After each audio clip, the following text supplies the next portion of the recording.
अब आपको आज की अच्छी खबर बता दूं। आज नए साल के मौके पर प्रधानमंत्री नरेंद्र मोदी ने किसानों के कल्याण के लिए बड़े फैसले किए। 2025 की सुबह कैबिनेट की पहली मीटिंग में प्रधानमंत्री फसल बीमा योजना को 2026 तक कंटिन्यू करने की मंजूरी दे दी गई है। अगर बाढ़ हो, सूखा या ओले गिरने की वजह से फसल का नुकसान हो तो बीमा के जरिए इसकी भरपाई हो पाएगी। कृषि मंत्री शिवराज सिंह चौहान ने बताया, अब बीमा के सेटलमेंट में टेक्नोलॉजी की मदद ली जाएगी। किसानों को जल्दी से जल्दी क्लेम मिल सके, इसकी कोशिश की जाएगी। टेक्नोलॉजी और इनोवेशन के लिए सरकार 824 करोड़ रुपए अलग से देगी। कैबिनेट ने दूसरा बड़ा फैसला फर्टिलाइजर की कीमतों को लेकर किया है। अब किसानों को 50 किलो वाला डीएपी का बैग 1350 रुपए में मिलेगा। जो भी एक्स्ट्रा कॉस्ट है वो केंद्र सरकार उठाएगी। इसके लिए सरकार डीएपी सप्लाई करने वाली कंपनियों को 3850 करोड़ रुपए की सब्सिडी देगी। सरकार ने तय किया कि किसानों को डीएपी की कमी न हो, इसके लिए इस साल डीएपी का एडवांस प्रोक्योरमेंट किया जाएगा। कैबिनेट के फैसले के बाद प्रधानमंत्री मोदी ने ट्विटर पर लिखा, नए वर्ष का पहला निर्णय देश के करोड़ों किसान भाइयों बहनों को समर्पित है। मोदी सरकार का यह फैसला ऐसे वक्त पर आया है जब पंजाब और हरियाणा के किसान एमएसपी की कानूनी गारंटी की मांग को लेकर आंदोलन कर रहे हैं। शिवराज सिंह चौहान ने कहा, किसान संगठनों के आंदोलन का मामला सुप्रीम कोर्ट के सामने है। कोर्ट जो भी आदेश देगा सरकार उसका पालन करेगी। शिवराज ने कहा कि नए साल में किसानों के कल्याण के नए संकल्प के साथ सरकार आगे बढ़ेगी और कृषि मंत्री के तौर पर वो किसानों की समस्याओं को दूर करने की हर संभव कोशिश करेंगे। नए साल में नए संकल्प के साथ कृषि और किसान कल्याण विभाग, ग्रामीण विकास विभाग और लैंड रिसोर्सेज विभाग, उनके लक्ष्य हमने निर्धारित किए हैं। सरकार किसानों के हित में लगातार कल्याणकारी फैसले लेती चली जा रही है और उनको इम्प्लीमेंट भी लगातार कर रही है। कोई बातचीत करने का कोई प्लान है सर उनको, उनके साथ, ताकि आगे बढ़े? अभी तो सुप्रीम कोर्ट देख रहा है। सुप्रीम कोर्ट के जो निर्देश होंगे उनका पालन किया जाएगा। नहीं करेंगे सर, आप लीड नहीं करेंगे बात को लेकर? मैं तो हमेशा किसान संगठनों से लगातार चर्चा करता ही रहता हूं, हर मंगलवार को मिलता ही हूं। शिवराज सिंह चौहान ने किसान आंदोलन पर भले ही कुछ खास नहीं कहा। उन्होंने कहा यह मामला सुप्रीम कोर्ट के सामने है, लेकिन उन्हें भी जगजीत सिंह डल्लेवाल की गिरती हुई सेहत की चिंता तो है। जगजीत सिंह डल्लेवाल 37 दिन से अनशन पर हैं। हालत दिन ब दिन बिगड़ती जा रही है।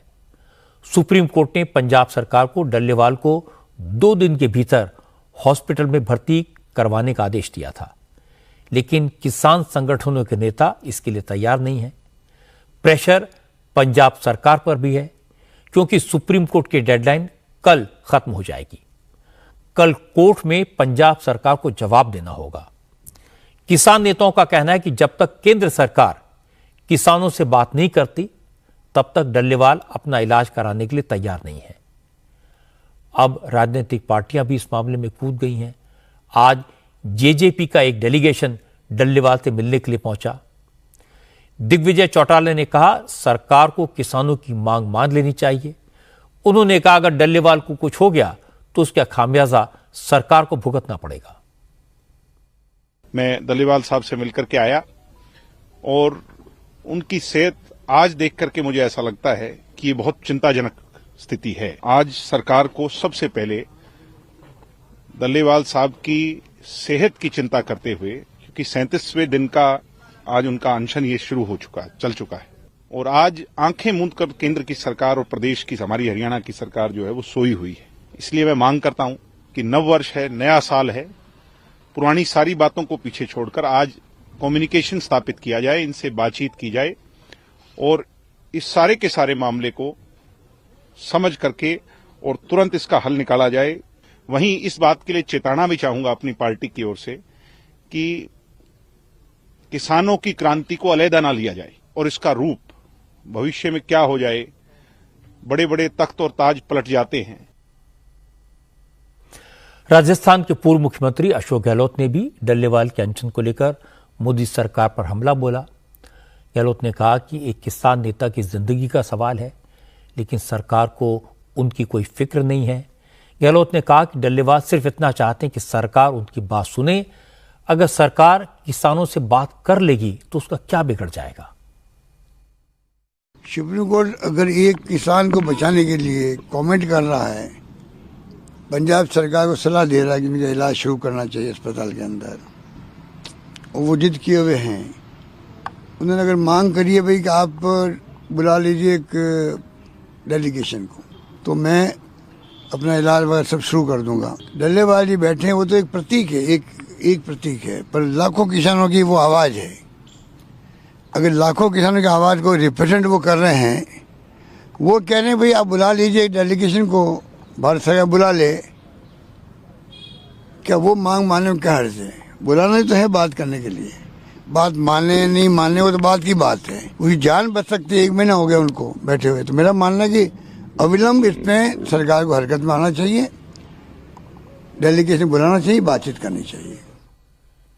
इसमें कोई शक नहीं कि जगजीत सिंह डल्लेवाल की सेहत वाकई में खराब है, उन्हें तुरंत इलाज की जरूरत है, लेकिन लगता है किसी को उनकी जान की परवाह नहीं है।